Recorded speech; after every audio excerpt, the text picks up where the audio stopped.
أعوذ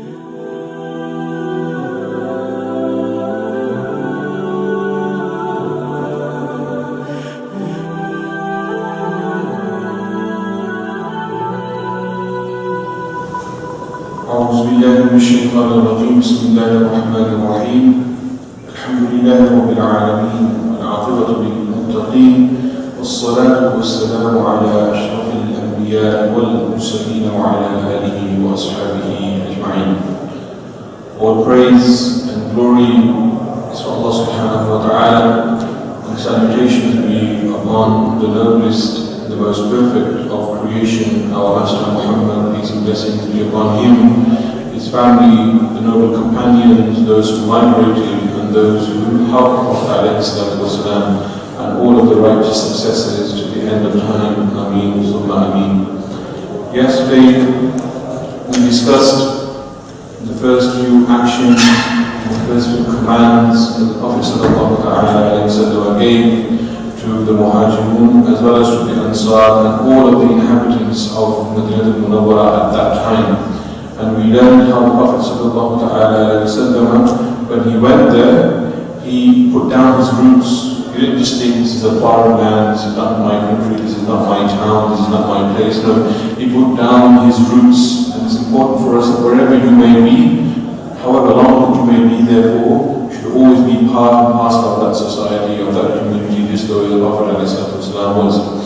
And inshallah, today we will continue with the challenges that the Muhajirin faced. Because it's a new area, it's a new society, it's a new community, they have a different way of living, they have different customs and cultures, and also it's a completely different environment as well. With people of Makkah, they were used to just trading, going in and out of the town all the time.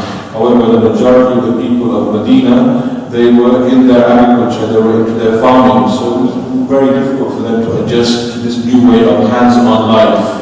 They're used to just trading and doing all of the work with their mouth. However, here it was much more challenging for them. So these Muslims who migrated from Medina, they've eventually ended up, or migrated from Makkah, they eventually ended up in Medina, and they are homeless and they are unemployed. Two very, very dangerous things. That if you are homeless, you have nowhere to go, and you are unemployed, it's a dangerous combination for any nation and any community to have. And they're here with new customs, new way of life, and the atmosphere was not conducive to their health. Many Sahaba Ikram, including Sayyidina Bilal, including Sayyidina Abu Bakr Siddiq, and they fell into the new climate and the change of lifestyle that was there in Medina. However, they carried on and they persisted and they tried to adapt physically, spiritually, intellectually, mentally, in every single form that they could. They tried to adapt to the new way of life. And the people of Medina themselves, it was a huge difference for them as well to accept this huge amount of Muslims who have just come from Makkah and to make space for them and to be part and parcel of their life as well. So it was very difficult for both parties to adjust. However, they adjusted for the sake of Allah subhanahu wa ta'ala and for the sake of the Prophet sallallahu alayhi wa sallam. And it's important for us to realize this as well, that wherever you may be, you need to adjust, you need to become flexible. The customs and the way of life that you have, you need to adapt them slightly in order for your survival. Otherwise, you will either be rejected or you will end up making up your own little community and hub away from the majority of the rest of the community. So it's important to be part and parcel of that society. So there's lots of these feuds, these problems going on between the people of Makkah, between the people of Medina, even from the people of Medina themselves. Remember, there's two tribes, the Aus and the Khazraj. Now both of them are vying for power, vying for control, that who's going to be the one who's going to be controlling the majority of Medina. So there's that power struggle going on even between the people of Medina, and there's that struggle going on with the people of Makkah as well. And remember that the Jews are there as well, already in Medina, and they are the ones that control the majority of the trade. And this is something for us important to learn from, that Jews even at that time, they were very, very powerful and very, very successful because of their trade. They control the majority of the trade in Medina, they control the majority of the wealth in Medina as well, the majority of the food and the clothing, all of these things, they control it. So they were thinking, wait a minute, now all of these Muslims have come in, what's going to happen? And they try to obviously further strengthen their own position as well. So, And then as the society is emerging, more and more hypocrites are coming into Islam. So because they are not believers themselves, they've come to see what Islam is all about, and outwardly they've expressed their belief in the oneness of Allah subhanahu wa ta'ala. However, inwardly they're just trying to weaken Islam because they don't truly believe. They want to seek power, seek control, seek a position or a status that the Prophet sallallahu ta'ala would give them. So all of these things are happening, so it's like a mixture of trouble, a mixture which is just eventually going to blow. Here in the UK or in the community, when you have all of these problems and these problems are not fixed and they are not addressed, then you will have huge catastrophes that will take place. So the Prophet ﷺ, as perceptive as he was, and how clever he was at that time, he realized all of these things, these changes, these problems, these disputes are emerging slowly, and if he doesn't address them now, these will cause further problems for the Muslims later on. So here the Prophet ﷺ, immediately he addresses the concerns of the people, and the first thing that he does to bring and to combine the people together is that he builds the masjid and completes the masjid. Why? So in the masjid, people of Aus and the people of Khazraj, the people of Makkah and the people of Medina, all of these people have a place to come together and to sit down and to communicate. The worst thing that you can do is that when you have differences, you stop communicating. You live your own life, you let them live their life, and then everybody has this bad perception of the other, they're this, they're that. And when you start communicating, those barriers and those misconceptions are removed. So the Prophet ﷺ, being very, very astute and picking up on this, he brought the Aus and Khazraj, brought the migrants and brought the Muhajirin, brought them all together where their hearts could meet and where their minds could meet, where they could just sit down and talk. And when you start talking, you learn more things which are in common and less things which are actually different from each other. So this is the first thing the Prophet ﷺ did to remove all of those problems. The second thing that he did is that he brought the Muslims together and united them in brotherhood. So, as I shared with you yesterday, that the Muslims of Ansar would share their wealth, would share their property, would share their food, and all of these things as well. So to increase the Muslims in terms of strength and in terms of love, they will combine together in fraternity. And also this gave an opportunity for the Muslims of Makkah to have an employment, or have some form of money and income coming in, which will prevent them from being a bourge on society, a bourge on society. So this is the second thing the Prophet ﷺ did. And the third thing which he did finally, to remove all these internal problems between the Muslims, was to set up the constitution whereby the Muslims would protect each other, be there for each other, encourage only that which is good and forbid that which is bad. So they're all on the same page to try to achieve the same goal and the same purpose as well. So this is how the Prophet ﷺ addressed these problems. And similarly, when you have problems in your home, you know that your daughter and your son, they don't get on together. You may have some problems with your wife or your family or your cousins. If you just leave them and let them be, they will brew and brew and brew until one day they will just explode. So you have to, as the father figure or as a person of authority, the person in control, you have to address these scenarios and these situations before they turn into a catastrophe. And this is the lesson the Prophet ﷺ taught, where you have to communicate, you have to work together and come together for the sake of Allah subhanahu wa ta'ala, and remove all of these misconceptions or misunderstandings that you may have between yourself as well. And also as a consequence of combining the Muslims and bringing them together, they increased in terms of giving charity as well in the way of Allah subhanahu wa ta'ala. So the Muslims of Medina were giving more charity to the Muslims of Makkah, and as the Muslims of Makkah were in employment now, they're learning more and they're studying more, and they started learning more skills as well. So they didn't just stay there and say, this is the only thing that I know and I'm not going to do anything else. They learned new skills from the people of Medina, and they adapted their lifestyle and they enhanced their skills, and they started going and searching for different forms of employment as well.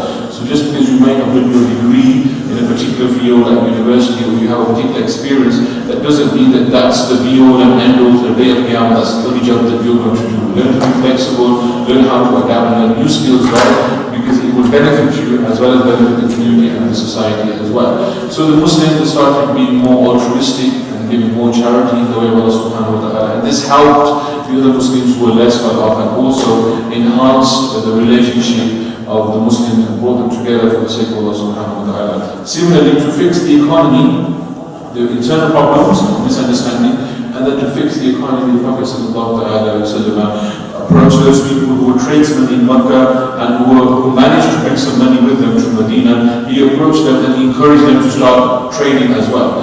Now, although the people, the Jews of Medina, they had the majority control of all of the trade in Medina. So what the Prophet ﷺ did was that he created a new market. So you have the old market and you have a new market. So the Prophet ﷺ deliberately created a new market, not to undercut the Jews at that time, but where there would be an opportunity for Muslims to put their foot in the door, get their hand in, and start developing a new business as well. So this is how the Prophet improved the economic status at that time, by getting a new area, new places, new shops, and saying, look here, come and trade and deal with these things as well.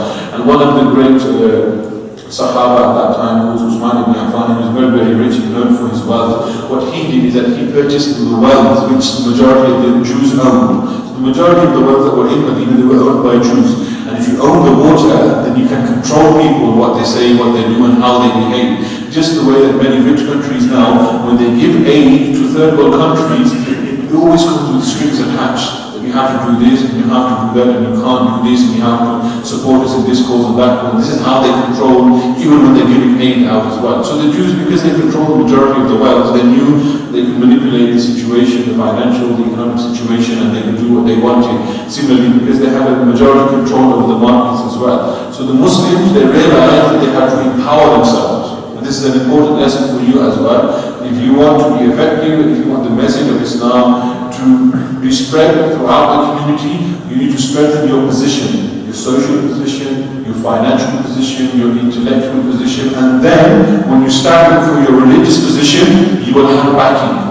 Because people will respect you and your authority, because they will say, wait a minute, he knows what he's talking about, and we have a vested interest in this person as well, and they won't just automatically reject you. However, if you're just talking about religious things all the time, they will look at you, they'll say, he has no backing, he has no standing, he doesn't give anything to society, so we don't need to listen to him, and they'll just shut you off. So the Muslims now, they start to empower themselves and strengthen themselves through finance, through the economy, in their society, in their position in society.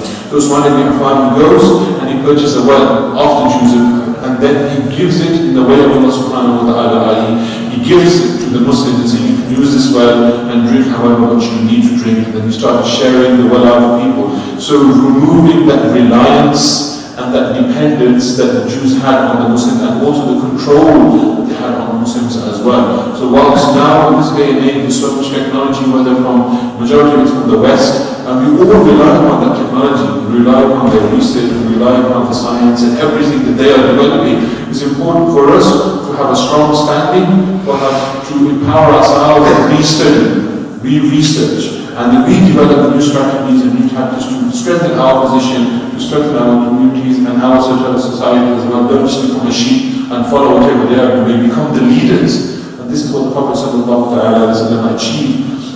And this is what he was teaching, that become leaders. You have to become leaders. You have to become stronger physically, mentally, intellectually, as well as religiously as well. So the people of Medina now, they're becoming stronger, they are being empowered, and they are purchasing things, and they're giving it in the way of Allah subhanahu wa ta'ala, and also strengthening the other Muslims who are less well off as well. And those people who had skills, like how to create pots, how to farm, how to cultivate, and all of these things, especially how to become a smith, all that kind of stuff, to become a smith, all these kind of things. They were teaching the new Muslims that learn this and learn that, so that you can become stronger, and then you don't have to rely and depend on people as well. So you can feed people, and it's very, very easy for you to feed a person for one day, but how long will you do it for?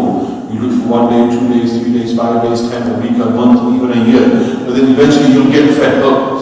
However, if you teach somebody how to fish, you can give a person a fish and you feed them. If you teach somebody how to fish and you give them the fishing rod, then they can learn from themselves. They can learn how to fish and they become self-reliant. And these are the things and the skills that the Prophet ﷺ is teaching the Sahaba Ikram, that you come together and remove your internal feuds and your internal problems, because you are brothers for the sake of Allah subhanahu wa ta'ala. And now empower yourself, strengthen yourself by changing and improving your economic status and your control and all these things as well. So those of our brothers who are in the media, those are our brothers who are in business, whichever field that you are in, become the best that you can be. Become the leaders of that field, because not only will you empower yourself and strengthen your own position, but you will enable other Muslims as well to be empowered and to be strengthened, and by default will be strengthening the voice as well as the message of Islam as well. So become the best. Don't just become sheep, become the leaders of that particular field. So this is what the Prophet ﷺ is doing. And look at how he's bringing about this social reform, this economic reform, and also the religious reform as well. However, we just think that we need to change our internal heart, and we need to become more purified. We need to change our external heart as well. Our external state is connected to our internal state.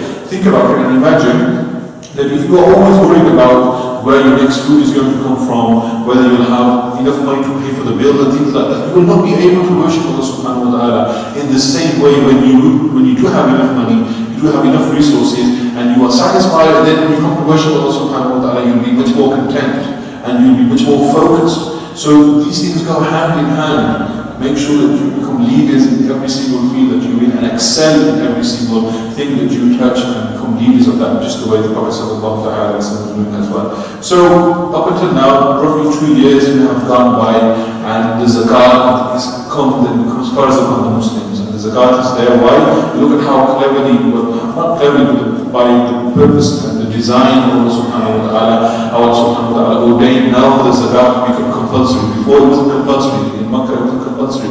In Medina it became compulsory. Why? Because there was a need for the Muslims to take money from those who were much more wealthy and well off, and for them to be able to provide for themselves and to nourish themselves, and also to become slightly better in society as well. So zakat became obligatory as well. And also as the Muslim Ummah was now becoming stronger, the hijab became compulsory as well for the women as well as the men, to make sure that they protect and safeguard their modesty and shirk haya as well. And the third thing that became compulsory as well was fasting. So the month of Ramadan, fasting became compulsory as well. Before this, as you know, the Salah initially began in the Islam Mi'raj, which is the 10th year of the Prophet ﷺ Nabuwah. And then in the 13th year was when they migrated to Medina. So they were already performing their Salah, but the Salah that they had originally for the first 3 years was different to the Salah that was formalized later on. Originally at the beginning it was just two rak'ahs. 2 of Fajr, 2 of Zuhr, 2 of Asr, 2 of Maghrib, 2 of Isha. It was much more simple because obviously of the climate that they were in, the political climate, the social climate, all of these things. So it was just 2 rak'ahs. However, now that Islam was more stable and the roots were much more deeper, now the formal Salah, the way that we have now, 2 Fajr, 4 of Zuhr, 4 of Asr, 3 of Maghrib, and 4 of Isha, and then also Witr as well.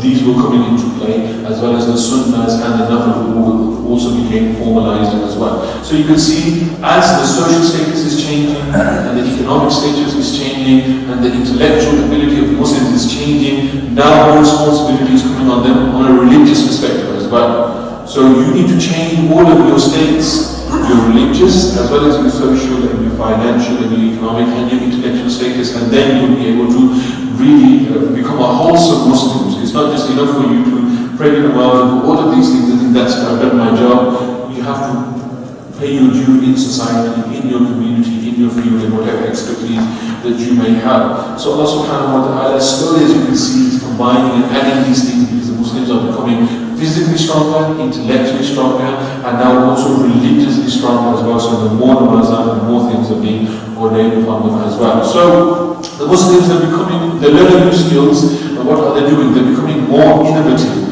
and they're becoming more creative. And you hear this word all the time, bid'ah. What the Muslims are doing, they are doing essentially lots of different bid'ahs, lots of different innovations, and trying to be creative on how they live their life and how they approach their deen as well as their dunya as well. So they're trying new and different things.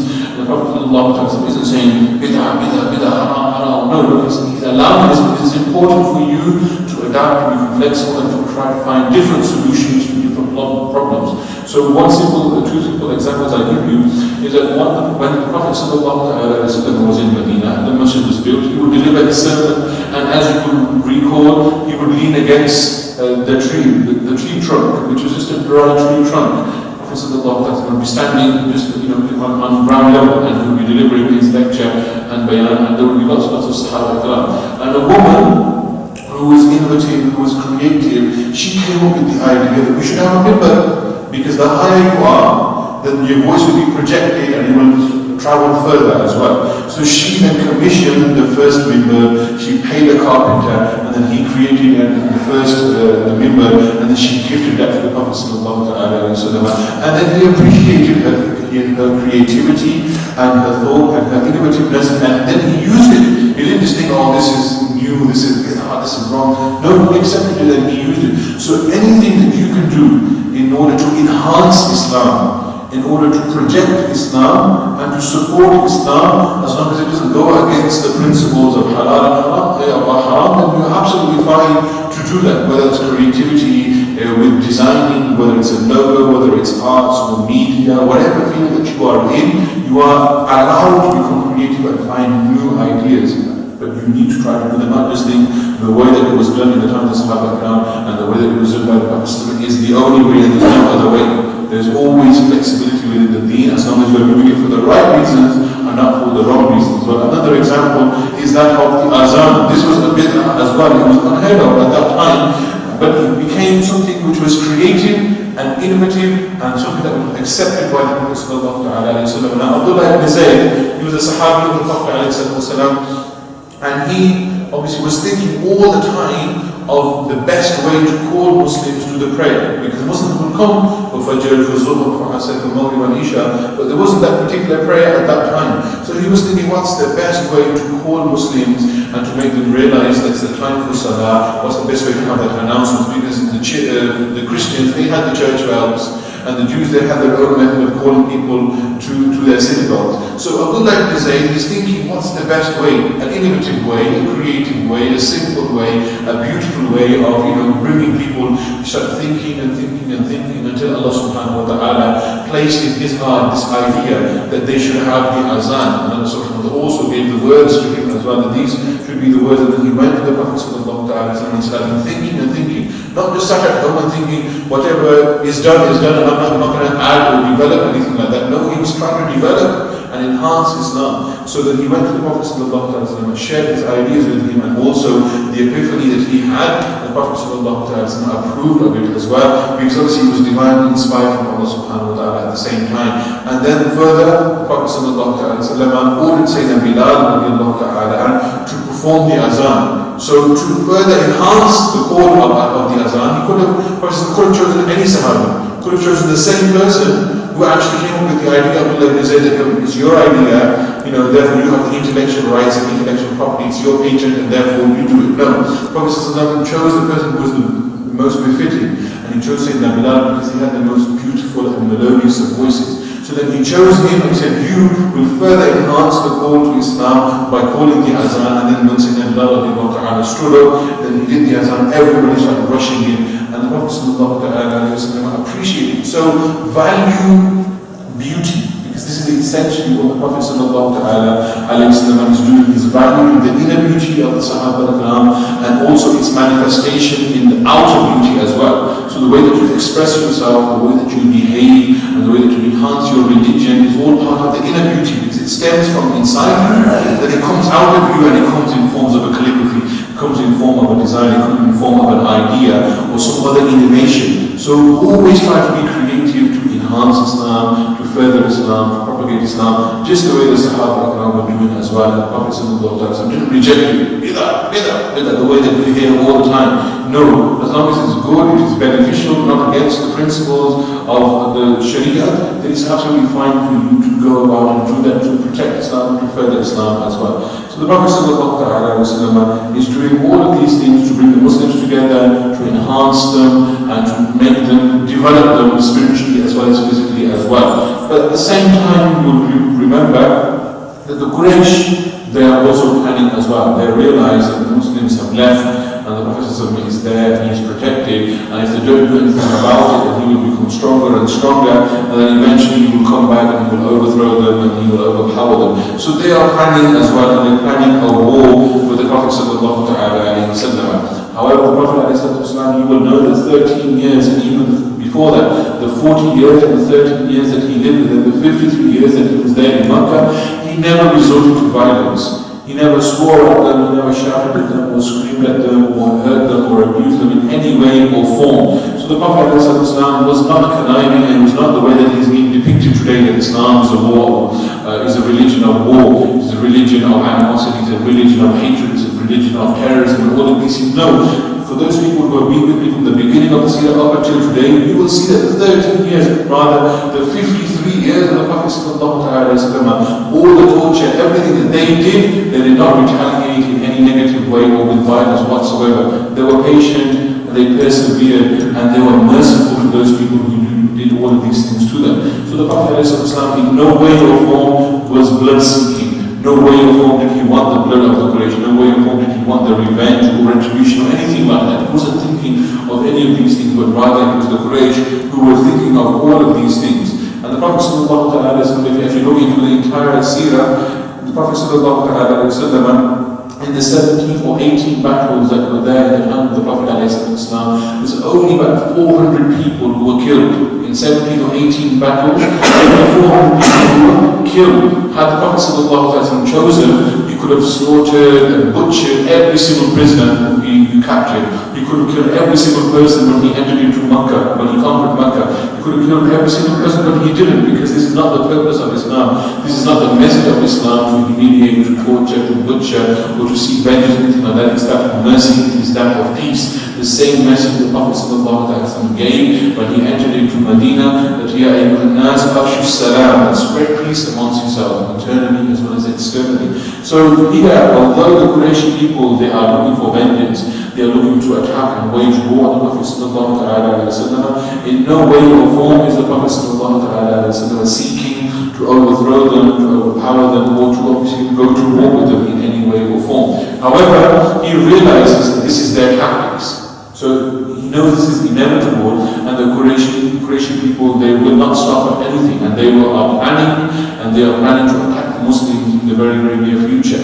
So the Prophet ﷺ has a precaution, and just as every single other person who he starts to prepare for all eventualities. Because remember, in Taif, in Makkah, every single place, every single situation and scenario that he was in, he planned to the best of his ability. He planned every single step. So here as well, to protect the Muslims, to protect the message of Islam as well, he is planning again for the eventuality, if it comes, that if they do need to go to war, then the Muslims need to be ready as well. So the Prophet ﷺ, he asked the Sahaba Ikram, how many Muslims are there exactly in Medina? How many of them are able to wield a sword? How many of them are able to travel? How many of them are able to fight? How many horses do we have? How many cavalry do we have? How much armor do we have? He starts analyzing and assessing all of these things. Why? So that he can prepare effectively to defend Islam. Not to attack the Quraysh people, but to defend Islam if it was necessary at that time. So this should remind us that Islam is a message and a religion of peace, and not a religion of destroying, annihilation, destruction, tyranny, terrorism, anarchy, anything like that. It's not. Yes, everybody has the right to prepare.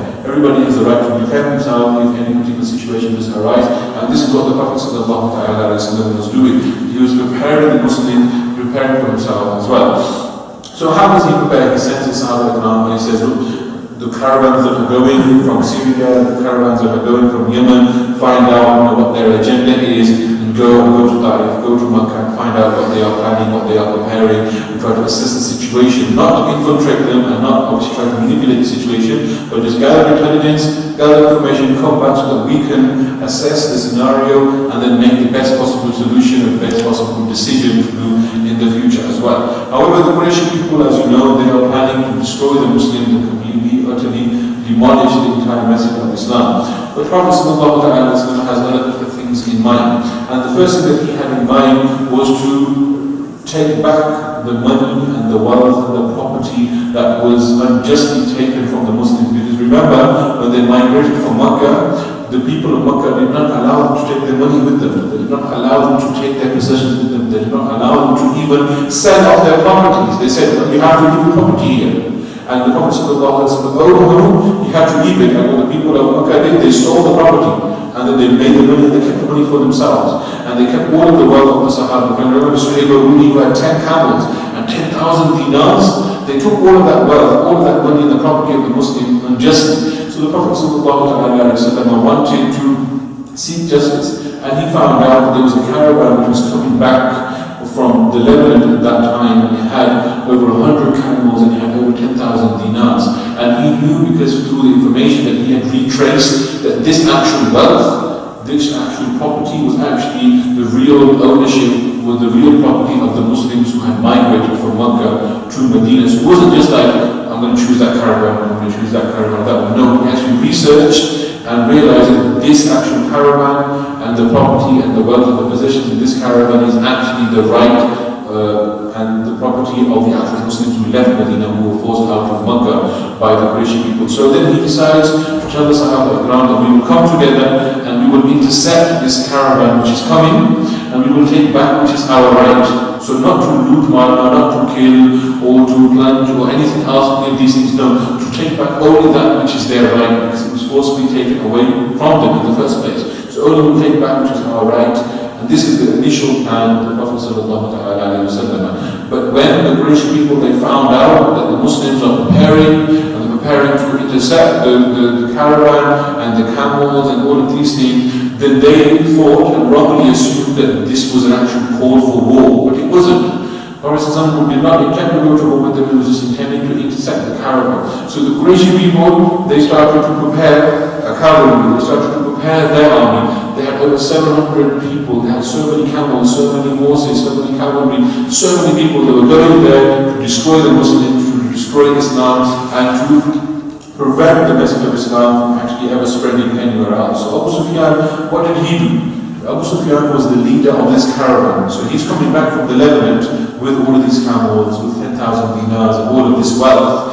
And he finds out the message of the Quran of the Muslim, of the Prophet ﷺ, and look at what he does. He sends out a false message and a false messenger to the people of Quraysh. So he sends fake evidence. He sends a man, and his name is Amr ibn Damdam. Amr ibn Damdam. He sends him, and he says, go quickly, go to Makkah and tell them that the Muslims and Muhammad is trying to attack us and loot all of the money and all of the caravan, and they're going to come and to protect us from him and need to destroy them. So what this man does, Amr ibn Damdam, when he reaches into Makkah, before that he's absolutely fine, hunky-dory, fine. But just before he enters into Makkah, he tears his clothes, he rips his clothes, and he puts fake blood on his clothes, and he starts screaming and wailing and saying, help me, what a disaster, I need help. Look at what the Muslims have done to me, look at how much wounds they have inflicted on me, they have torn my clothes, and this is what they're doing to the caravan. So this false evidence, and this is exactly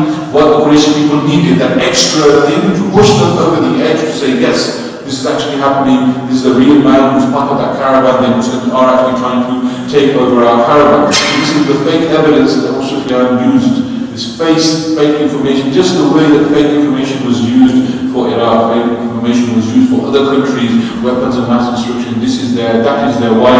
To give it that strength and the support that yes, we need to go, and we need to do this particular thing. And this is exactly what Abu Sufyan is sending, that fake messenger with the fake evidence that the Muslims have attacked us and you need to come and you need to protect us. So when the Quraysh people see this man and they see his wounds and his copper which are torn, then they say yes, they all go and they're ready for war. However, the Prophet ﷺ, he's not ready for war because he's only there to intercept the caravan and to take back that which was rightfully theirs. And so this is happening. On one side they're ready for war, the other side is only going to actually intercept, so they're not there to kill any other person. So what Abu Sufyan does is that he diverts his caravan in another direction to avoid meeting the Prophet ﷺ. And then he is safe, and then the message reaches the people of Quraysh as they are leaving, and obviously they're on their way to intercept that caravan themselves and to protect the caravan. The message reaches them that Abu Sufyan has changed his path and they are no longer in danger, and therefore you don't need to come to war, you don't need to kill anybody, you don't need to shed any blood, you can return. But because the leaders of Makkah at that time were so vengeful, and they didn't actually, the whole premise, the reason wasn't just to protect the caravan, it was actually to destroy Islam and to destroy the messengers of Allah. So in spite of them finding out that the caravan is safe and secure, no harm has been done, nothing has actually happened, they still carried out because they thought that this is an opportunity for us to go and kill Islam once and for all. Just the way they found out there was no bombs here, there was no weapon of mass destruction there, but they still carried out, we need to do this, we need to do this, we need to go, we need to do this and do that. So this was the false premise that they used because they realized this was an opportunity for them to destroy the Muslims and destroy the Prophet sallallahu alaihi wasallam. So the Prophet ﷺ, he and the Sahaba Ikram, this is on the Friday of the 17th of Ramadan, and they are actually fasting. Some Sahaba Ikram are fasting, and other Sahaba Ikram are not fasting because one, they became travelers, and when you become a traveler, you are exempted from fasting, and other Sahaba Ikram were also exempted because they were going in the state of war. So when you go to the state of war, you are exempted from fasting. So the Sahaba Ikram, some were fasting, some were not fasting. It was the day of Friday, the 17th of Ramadan, and they are then going purely to intercept the caravan and not to confront these people, not to fight them, not to kill them, or to dispute with them whatsoever. And the Prophet sallallahu alaihi wasallam, as you know, he was the best of planners, and he had realized that we can intercept the caravan, but it's possible that the Quraysh people will come and they will find this, and they may obviously wage war with this as well. So the Prophet ﷺ, he then starts analyzing the tactics that the Quraysh people have used up until now, the tactics of war, how they attack, how they defend, what type of formation they have. Just like a manager, he will assess the other team. This is their formation, this is their strong defender, this is their good striker, XYZ, to find the weaknesses of your opponent. So the Prophet ﷺ was looking at the tactics that the Quraysh people, they fight in this particular way. The Prophet ﷺ then changes the tactics of his own people and says, if we do encounter them, then you will have one straight line of Muslims, just the way that we make ourselves. And that's why it's very, very important for us to always make sure ourselves are straight, because this is the way the Prophet ﷺ wanted us to be when we are presenting before Allah subhanahu wa ta'ala. Also, whenever we are before an enemy, we are strong, we are standing shoulder to shoulder, side by side. And what the Prophet did is that in the front side he had these Sahaba Ikram, and behind the front side, the second side, he had archers. And the Quraysh people, they're not used to this tactic, they're just used to full on attack, whatever happens, happens. So Prophet had this front line of defense, and then as the Quraysh people, he thought that when the Quraysh people would come and attack the Muslims, then these people would duck down, and archers from behind, they would shoot, and they would be able to defend the Muslims at that time. So the Prophet is preparing for every eventuality and preparing for every particular scenario and situation as well. And this is what you need to do as well, that you plan in your dunya, you plan in your workplaces, wherever you may be. You always need to look at the worst situation, and you need to look at the best situation as well. And the best situation for the Muslims was that they intercept the caravan, they take what is rightfully theirs, and they return back home safe and sound. However, Prophet had also prepared for the worst case scenario and situation as well, by making sure that he had a plan there as well. In the case of war, this is what we need to do, this is how we need to defend, this is how we need to stand as well. So similarly as well, you in your life, when you're spreading the message of Islam, trying to achieve anything, prepare for the best and also prepare for the worst as well, just the way the Prophet ﷺ did as well. And now that they have prepared and they've gone out to seek the caravan, and not to seek bloodshed, they've gone to seek the caravan, Allah subhanahu wa ta'ala mentions this entire incident in the Quran, that the Quraysh people are on this side of the embankment and the Muslims are on the other side of the embankment. And then Allah subhanahu wa ta'ala, and both of them, neither of them know who's on the other side. So there's a bank between them, one is on this side, one on the other side, neither of them know what's on the other side. And then Allah subhanahu wa ta'ala, through His mercy, He sends down the rain. And when He sends down the rain, because the Muslims are on a different terrain, when the rain falls, it doesn't become muddy. The rain falls on that area which is very, very hard. And it's much more easier for the Muslims to travel, one, because they are light, they're not traveling with the intent of murder or killing or anything like that, they're just traveling to intercept. So there's only 313 Muslims, they're very, very light on their feet, and when the rain does come, they are not affected by the terrain. However, because the Quraysh, there are over 1,000 of them, they have horses, they have camels, they have cavalry, they have so much food, and all of these things, when the rain falls on them in that particular ground, that ground becomes very, very soggy.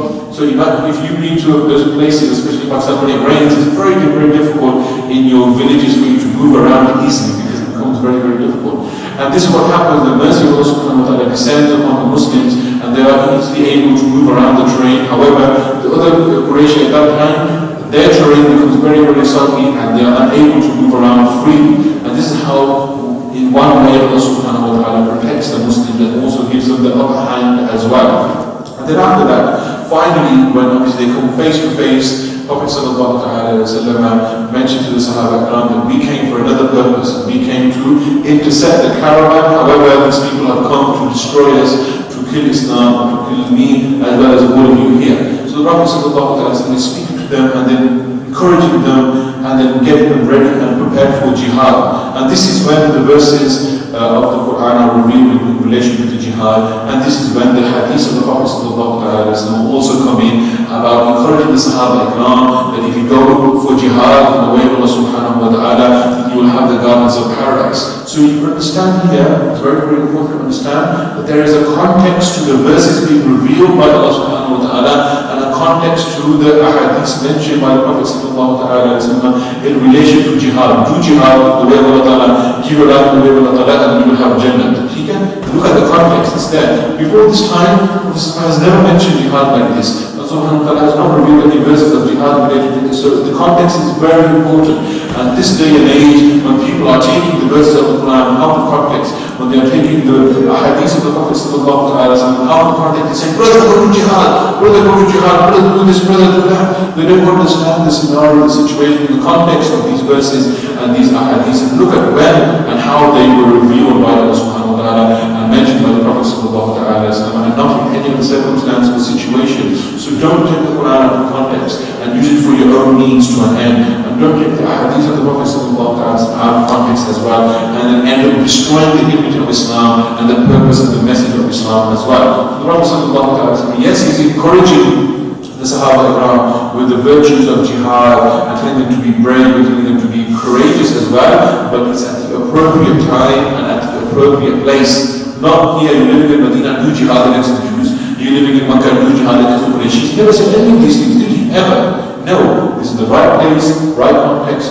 right time, and then he's mentioning because they need to defend themselves, and he needs to make sure that they are ready physically as well as mentally to face the Quraysh at that time. So the right context is very, very important for us to understand, especially when you read the Quran and the verses of jihad, and when you read hadiths related to jihad. Understand them before somebody misquotes them and say Muslims are like this, Muslims are there just to kill everybody and do this and do that, and they don't care about it. We do care. Look at the 13 years of Nubuwwah, look at the 14 years before Nubuwwah as well. Look at how the Sahaba lived, look at how they wanted to live a life of peace, a life of serenity, a life of coexistence, a life of interaction and engagement. So this is how we should be living as well. So when they arrive there, they are face to face. And if you see the Lord of the Rings, the armies go face to face. And similarly, you can try to imagine as well. I'm just giving you a picture to put in your mind, because you can visualize these, the two armies being face to face. So the Muslims there are just 313, and the Quraysh people are there, the people of Makkah are there, over 1,000 people they are there face to face. So what they do as part of the war tactics of that time is that 2 or 3 people, one person from each side will come into the center,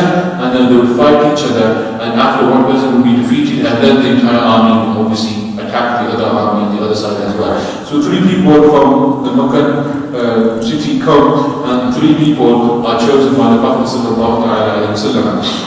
And when the Prophet sallallahu alaihi wasallam chooses 3 people, look at who he chooses. He chooses Sayyidina Ali ibn Muttalib, Sayyidina Hamza ibn Abdul Muttalib, and Sayyidina Abu Ubaidah ibn Haris ibn Abdul Muttalib. He chooses these 3 people, and all of these 3 people are from the family of the Prophet sallallahu alaihi wasallam. So when the time comes to sacrifice, when the time comes to stand in the way of Allah subhanahu wa ta'ala, he doesn't say, you're from Medina, you're a new Sahabi, you're a new companion, do a big crowd. No, Prophet sallallahu alaihi wasallam himself is standing, and he's making his family stand before as well. So don't just always put other people forward. When the time comes for you to give something to your deen, when the time comes for you to stand for Islam, you need to sacrifice. Just the way the Prophet sallallahu alaihi wasallam was sacrificing his own uncle, sacrificing his own nephew, his family members. Yes, they were successful and they were not martyred or killed, but the Prophet ﷺ did not hesitate in any way or form. So then the 3 Sahaba, the 3 family members of the Prophet ﷺ firstly fought the 3 people of Makkah, and they overcame them and they were successful. And then straight after that, a full attack came on from the people of Makkah, and the Muslims also defended themselves as well, and they fought courageously. They fought courageously and they were extremely brave. The Sahaba Ikram, the Prophet sallallahu alaihi wasallam, they knew that they were defending Islam, they were defending the call of Allah subhanahu wa ta'ala, and they had to defend their lives as well as their family members and also the city of Medina as well. So this was the be-all and end-all. They're not doing it for wealth, they're not doing it for control, they're not doing it for power or anything else. They're doing purely to defend themselves, to protect Islam, also the message of Islam as well. So they fight courageously in Allah subhanahu wa ta'ala through their courage, through their bravery, and also through their planning. Remember, because the Prophet had planned. And another tactic the Prophet used is that before they approached the army, there were 3 wells. There were 3 wells on the side of the Muslims. And then what Prophet initially did was that he was behind the wells. And then the Sahaba being, thoughtful and always thinking about how to enhance Islam, protect Islam, they gave a suggestion to the Prophet that we should be in front of the wells. We should be in front of the wells because it's more tactful for us and it's a stronger position. So this is what the Prophet did. He appreciated their suggestion, he took on their suggestion, and then he repositioned the army in front of the wells. 2 of the wells were filled up with sand and with mitti, so there was no water remaining in there. However, they didn't destroy the well, neither did they poison the well or anything like that. They just filled it up because as you fill it up, you can obviously remove the mitti and stones again. They filled up 2 wells, and the 3rd well is that they were standing behind that and defending that. So they realized that when the Muslims are fighting, if they are thirsty, we will have access to the water and we can replenish our Muslims and our thirst. However, the non-Muslims, they will not have access to the water and we will have an advantage over them. So this is how tactful the Prophet was, just the way he was tactful in terms of having a position of Muslims at the front and also having archers at the back. So they prepared for every potential situation, scenario and eventuality, and they were fighting courageously and bravely in the way of Allah subhanahu wa ta'ala. And only towards the end, because everybody mentions that Allah subhanahu wa ta'ala, he mentions in the Quran as well, the angels descending from the heavens and they were fighting alongside the Prophet sallallahu alaihi wasallam, as was Jibreel alayhi salam. And the Sahaba could see that even before they were striking the swords, their heads of the non-Muslims were falling on the floor. Yes, there is no doubt about it whatsoever because it is mentioned in the Quran. However, what very few people actually relate to you is that the angels actually only came towards the end of the battle. The end of the battle, this is when the angels came. So not at the beginning of the battle, but at the end of the battle, because Allah subhanahu wa ta'ala was testing them, testing their iman, testing their belief, testing their preparation. Are you really willing to give your life away to Allah subhanahu wa ta'ala or not? And then when Allah subhanahu wa ta'ala saw how sincere they were, how truthful they were, how upright they were, how steadfast they were, then the angels descended by the command of Allah subhanahu wa ta'ala. Jibreel alayhi salam descended by the command of Allah subhanahu wa ta'ala. And then they further enhanced the Muslims and strengthened the Muslims and made them firm in their fight for Allah subhanahu wa ta'ala. Similarly, in your life you may be against a fierce opponent. You may be in front of something which is insurmountable, something absolutely huge, more stronger than you, more powerful than you. Think about 300 versus 1,000, more stronger in every single way, more armory, more everything in every single way. However, their faith is stronger. Similarly, if you want to achieve something in your life, it doesn't matter how big the mountain is, it doesn't matter how big Mount Everest is with the Shahid, you can do it. It doesn't matter what challenge that you have in your life, know that if you have prepared for it to the best of your ability, and you have firm belief and yaqeen and tawakkul in Allah subhanahu wa ta'ala, Allah ta'ala will grant you success. And this is how He did that. Allah ta'ala saw their preparation, their determination, their courage, their bravery, and how valiant they were, and then Allah subhanahu wa ta'ala further protected them and further strengthened them with the angels as well. So a miracle can come in your life as well. Allah's support can come in your life as well, but that requires firm faith and also requires a huge amount of determination and preparation for that particular situation. Not just go there and wish for the best and hope for the best, but prepare for the best that you can as well. And this is what the Sahaba did. So the first battle that took place, Allah subhanahu wa ta'ala granted the Muslims success, and they triumphed and they were successful over the non-Muslims at that time, and they won. Only 14 Sahaba were martyred, they became shuhada. Over 70 people from the non-Muslims were killed and 70 people became prisoners. But the Prophet ﷺ, is important to keep in your mind, he did not go out to kill, he did not go out to pillage, he did not go out to destroy, neither did he go out for war. He only went out to take that which was his right, it was the right of the Sahaba Ikram. However, they had prepared for war in that particular situation and scenario, and with their determination and their preparation and their yaqeen, Allah subhanahu wa ta'ala, they overcame the 1,000 people. And this is why Allah subhanahu wa ta'ala mentions in the Quran, كَمْ مِنْ فِئَةٍ قَلِيلَةٍ غَلَبَتْ فِئَةٍ كَثِيرَةً بِإِذْنِ اللَّهِ. How many times is it that a small people, a small number, a small nation can overcome a huge number, a huge nation? Why? By the izzat, by the permission and the will of Allah subhanahu wa ta'ala. So you must prepare for the best. Prepare for the best that you can in your life, in your social life, in your economic life, in your personal life, in your society, in your family, in your community. Prepare the best that you can, and then leave the rest of Allah subhanahu wa ta'ala. And Allah subhanahu wa ta'ala will not waste your preparation. He will not waste everything. Your efforts that you have done will give you success and grant you success. So we need to try to rejuvenate our iman and strengthen our iman and prepare to the best of our ability. And just the way the Sahaba Ikram are doing economically, they're changing and they're adapting and becoming flexible. They're coming together as brothers. They're learning more innovative ways of spreading Islam and strengthening Islam as well. And this is important for us. If you want Islam to be revived in the West, if you want Islam to flourish in the West, then you need to make sure that you strengthen it physically, financially, spiritually, socially, religiously, in every single capacity that you can become stronger human beings and also become stronger Muslims as well. Inshallah, as tomorrow we'll continue with the further events that took place after the Battle of Badr as well. So also remember to make sure that you check your 6 daily things of the Prophet sallallahu alaihi wasallam of Salat, Quran, charity, kinship, extra good deed, and dua as well.